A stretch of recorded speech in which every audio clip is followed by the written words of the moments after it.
ஜெய் ஸ்ரீராம். நேற்று திரிவேணி சங்கமத்தில் மகா கும்பமேளாவில் அற்புதமான ஸ்நானம் பண்ணிவிட்டு இன்றைக்கி காஷிக்கு வந்திருக்கோம்.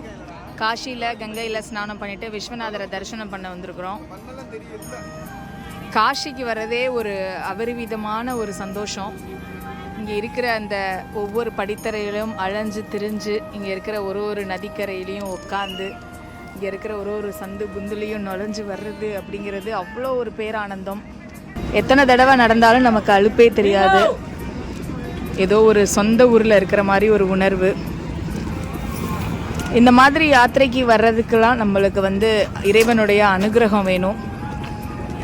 ஏதோ ஒரு பிறவியில் செய்த புண்ணியம் திரும்ப திரும்ப விஸ்வநாதர் இங்கே இந்த கங்கை நதிக்கரையில் நம்மளை ஆனந்தமாக சுற்றி திரிய வைக்கிறாரு. யாருக்கெல்லாம் வரணும் அப்படின்னு ஆசை இருக்கோ எல்லாரோட ஆசையும் நிறைவேறணும். வாழ்க்கையில் ஒரு முறையாவது கட்டாயமாக நம்மளுடைய இந்து தர்மம் இந்த காஷியில் கங்கையில் ஸ்நானம் பண்ணிட்டு போகணும். இந்த மாதிரி யாத்திரைகளுக்கு வரும்போதெல்லாம் நம்ம மனநிலை மாறுறத நம்மளால் உணர முடியும். இதை பார்த்துட்ருக்கிற எல்லாருக்குமே விஸ்வநாதருடைய அனுகிரகமும் கங்காதேவியோட அனுகிரகமும் முன்னோர்கள் எல்லாம் சர்க்கதி அடைகிறதுக்கும் கங்கா தாயை மனமுருகி வேண்டிக்கிறோம். ஜெய் போலோ கங்கா மையா கி ஜெய். அம்மா தான் நர்மதா சத்தியமங்கலத்துலேருந்து வந்திருக்காங்க. ரொம்ப அற்புதமாக இருந்துச்சு. எனக்கு மகா கும்பாபிஷேகத்துக்கு வர்றதுக்கு இந்த ஈசனோட அருள் எங்களுக்கு நிறைய இருந்திருக்கு போல இருக்குது. ஒரு வாரம் 10 நாளில் முடிவெடுத்து வந்தது. நீங்களும் வாங்க.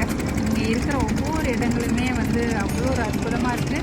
அதுவும் போக எந்த இடத்துக்கு யாரை பார்த்தாலும் நமக்குள்ள அந்த சிவனை பார்க்குற மாதிரியே ஒரு அற்புதமான ஒவ்வொரு இடங்களும் அவ்வளோ ஒரு நல்லா இருக்குது. அம்மா காலையிலேருந்து ரெஸ்டே எடுக்கலை, அலைஞ்சிட்டே இருக்கோம். அவங்க ஆனந்தமாக அலைகிறாங்க. அதுதான் எங்களுக்கு இன்னும் மேலும் மேலும் உத்வேகமாக இருக்குது. இப்போ போய் கங்கையில் ஸ்நானம் பண்ண போகிறோம். இப்போ தான் சங்கல்பம் எடுத்துகிட்டு வந்திருக்கோம். கங்கையில் ஸ்நானம் பண்ண போகிறோம். இதை பார்த்துட்ருக்கிறவங்க எல்லாருக்குமே கங்கையில் ஸ்நானம் பண்ண பலன் புண்ணியம் கிடைக்கணும். போட் எடுக்க போகிறாங்க. ஜெய் கங்கா மாதா, ஜெய் ஜெய் கங்கா மாதா. கங்கா மையா கி ஜெய். ஹர் ஹர் மகாதேவ். கும்பமேளாக்கு நேற்று போய் ஸ்நானம் பண்ணிவிட்டு இன்றைக்கி ஃபுல்லாக காஷியில் தான் சுற்றிட்டு இருக்கோம்.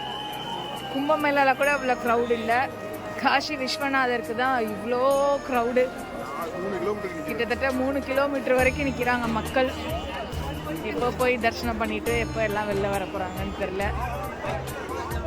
நமக்கு ஒரு ப்ரோட்டோகால் தரிசனத்துக்கு ரெடி பண்ணியிருந்தோம். போய் தரிசனம் பார்த்துட்டு 1 ஹவரில் விஸ்வநாதருடைய அனுகிரகத்தில் நல்லபடியாக தரிசனம் முடிச்சுட்டு வந்தாச்சு. இதை பார்த்துட்ருக்கிற எல்லாருக்குமே யாத்திரைக்கு வந்த பலன் கிடைக்கணும் அப்படின்னு விஸ்வநாதரை உள்ளன்போட மனமுருகி வேண்டிக்கிறோம். ஜெய் ஸ்ரீராம், ஜெய் ஜெய் ஸ்ரீராம்.